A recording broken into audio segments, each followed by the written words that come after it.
Hey there, today I'm going to be talking about some work I've done to my Pikachu armor. If you don't know what it looks like, there it is right there. I've done a couple of videos on it so far. So there's two main things I've done to the armor since the last time you might have seen it. The first thing is I've been adding rawhide to the edge of the shield. Rawhide, if you don't know, is basically animal skin. Like, it's kind of like leather that hasn't been tanned. You're probably thinking, well, I don't have time to go out and kill a deer and skin all its fur off. I also don't. One easy way to get rawhide is via dog bone. You might have seen a dog bone that looks kind of like this. Basically, that's rawhide that's all wrapped up and dried out. If you get one of those bones and soak it in water overnight, it loosens all up, you can stretch it, cut it out, and that's basically rawhide. It's not the best quality rawhide, obviously. It's probably better if you do go out and kill some animal and skin it, but I just don't. I can't be bothered. Anyway, yeah, you soak the bones overnight, you stretch it out, it gets real flexible, cut it to the shape you want. Basically, you lay it on the shield where you want it to go, you tack it on with some clamps and nails.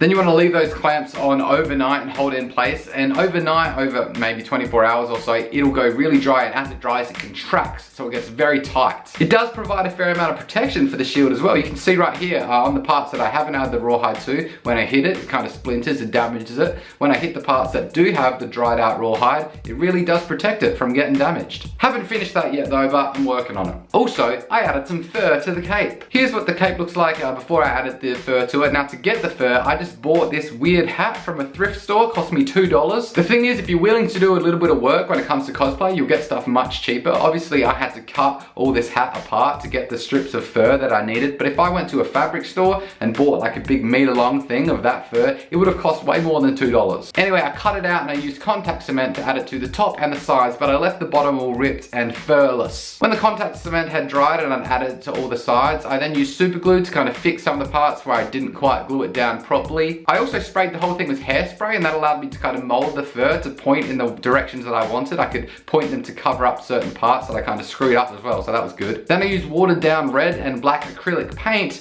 to just make it look dirty and all soaked and gross. Here's what it looked like when it was done. I wasn't completely sold on the idea of having fur on the cape, but I asked my followers on Twitter if I should do it or not, and they said I should. You can follow me on Twitter too, and you can help me vote on things I should do to my costumes in the future. Anyway, that's the end of the video. The next thing I'm gonna make is gauntlets. Again, that was voted on Twitter by you guys. Remember to follow me on all my social medias and all that. Peace out. I still got fur stuck to my hands from doing that flippin' cape.